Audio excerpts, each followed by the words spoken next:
Flash theatre TV நேயர்களுக்கு அன்பு வணக்கங்கள். பொதுவாக வெற்றி பெற்ற ஒரு படத்தின் இரண்டாம் பாகமாக வரும் படங்கள் பெரும்பாலும் பழைய வெற்றியை பெறுவதில்லை. பாகுபலி போன்ற படங்கள் அதற்கு விதிவிலக்கு. விஷ்ணு விஷால், ஐஸ்வர்யா லட்சுமி நடித்த கட்டா குஸ்தி படம் வெற்றி பெற்றதை தொடர்ந்து ஏறக்குறைய அதன் தொடர்ச்சியாக கட்டா குஸ்தி 2 படத்தை தந்திருக்கிறார் விஷ்ணு விஷால்.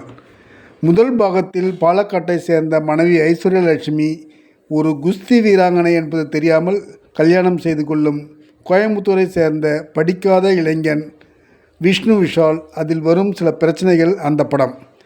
இந்த இரண்டாம் பாகத்தில் மிக நேர்த்தியாக கதையை அமைத்திருக்கிறார் டைரக்டர்.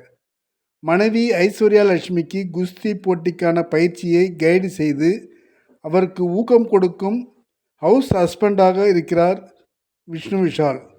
முதல் வகுப்பு படிக்கும் மகள் அவர்களுக்கு தனக்கு கிடைக்காத பேரும் புகழும் ஐஸ்வர்யா லட்சுமிக்கு கிடைப்பதால் அவருடைய கோச் ரொம்பவும் காண்டு ஆகிறார். ஐஸ்வர்யா லட்சுமி விஷ்ணு விஷால் எதிரில் நல்லவர் போல பழகுகிறார். அவர் ஒரு சதி செய்து அதில் தெரியாதனமாக உடந்தையாகிவிடுகிறார் கணவர் விஷ்ணு விஷால். வழக்கமாக ஜெயித்து கொண்டே இருக்கும் ஐஸ்வர்யா தோற்று போகிறார். ஒரு வருடம் அவருக்கு விளையாட தடை ஏற்படுகிறது.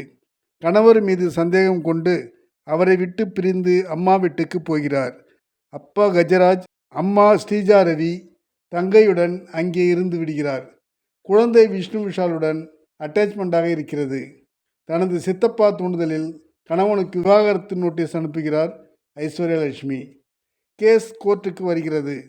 ஜட்ஜ் ரம்யா கிருஷ்ணன். அப்புறம் என்னதான் நடக்கிறது என்பது கதை. படம் முழுக்க தொய்வில்லாமல் கலகலவென்று செம ஃபன்னாக இருக்கிறது.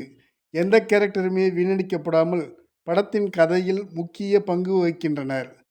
விஷ்ணு விஷாலின் தாய் மாமனாக வரும் கருணாஸ் தனது மனைவியை ஊராட்சி ஒன்றிய தலைவராக்கிவிட்டு மனைவியின் மாற்றம் கண்டு அவர் கொடுக்கும் ரியாக்ஷன்ஸ் செம காமெடி. வக்கீலாக வரும் காளி வெங்கட் சாதாரணமாக பேசியே பல இடங்களில் சிரிக்க வைத்து விடுகிறார். அதிலும் இங்கிலீஷில் வரும் கடிதத்தை விஷ்ணு விஷால் கருணாஸிடம் கொடுக்கையில் அதை அவருக்கு படிக்க தெரிஞ்ச மாதிரி அவர்கிட்ட கொடுக்குற, உனக்கே நான் தான் படித்து சொன்னேன் என்று காளி வெங்கட் சொல்கையில் இரிட்டேட் ஆகும் கருணாஸ் பெர்ஃபார்மன்ஸ் சூப்பர். செம நடிகன் கருணாஸ் என்பதை ஒவ்வொரு படத்திலும் ப்ரூவ் செய்து வருகிறார். படிக்காத ஊர்க்கார இளைஞராக விஷ்ணு விஷால் அவர் கேரக்டரில் மிளிர்கிறார். மிகையும் இல்லாமல் குறையும் இல்லாமல் நேர்த்தியாக செய்திருக்கிறார். இந்த படம் விஷ்ணு விஷாலுக்கு ஒரு குறிப்பிடத்தகுந்த முக்கியமான படம். முன்னணி லிஸ்ட்டுக்கு வந்துவிட்டார். ஹீரோயின் ஐஸ்வர்யா லட்சுமியை அடிக்கடி பல படங்களில் பார்க்க முடியவில்லை. இருந்தாலும் அவர் நடிக்கின்ற படங்களில் ஸ்கோர் செய்து விடுகிறார். குஸ்தி வீராங்கனை கேரக்டருக்கு ஏற்ற கட்டுக்கோப்பான உடலழகி. பொறுப்பான விளையாட்டு வீராங்கனையாகவும் கணவரை டீல் செய்வது, குழந்தையுடன் அவருடைய ஈடுபாடு எல்லாவற்றிலும் நன்றாக பண்ணியிருக்கிறார். ஹீரோ ஹீரோயினுக்கு அடுத்தபடியாக படம் முழுக்க ஆடியன்ஸ் மனதை கொள்ளையடிப்பவர் அவர்களின் குழந்தையாக வரும் ஸ்மார்ட் பேபி. குழந்தையின் டீச்சராக வந்து விஷ்ணு விஷாலுடன் பழகும் கவர்ச்சி பாம் டீச்சர் மோஷா ஸ்பெஷல் அட்டென்ஷன் பெறுகிறார்.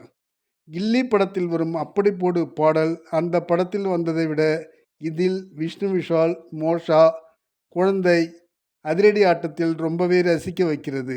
கஜராஜ், முனிஷ்காந்த் என்று எல்லோர் பேசும் வசனங்களுமே கிளாப்ஸ் வாங்கும்படி இருக்கிறது. ஷான் ரோல்டன் இசை பாடல்கள் நன்றாக இருக்கிறது. ரம்யா கிருஷ்ணன் ஜட்ஜாக வழக்கமாக இல்லாமல் வேறு மாதிரி ஜோவியலாக கலக்கிவிட்டார். யோகி பாபு சில காட்சிகளே என்றாலும் சிரிப்போ சிரிப்பு.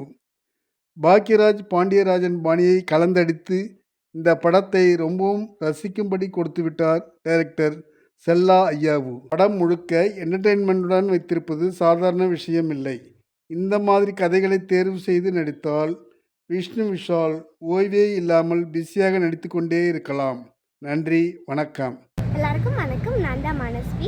ஃப்ளாஷ் தியேட்டர் டிவிக்கு லைக் பண்ணுங்கள், ஷேர் பண்ணுங்கள், சப்ஸ்கிரைப் பண்ணுங்கள், கமெண்ட் பண்ணுங்கள். மறக்காமல் அந்த பெல் ஐக்கானையும் கிளிக் பண்ணிடுங்க. அப்போ தான் உங்களுக்கு நோட்டிஃபிகேஷன்ஸ்லாம் வரும்.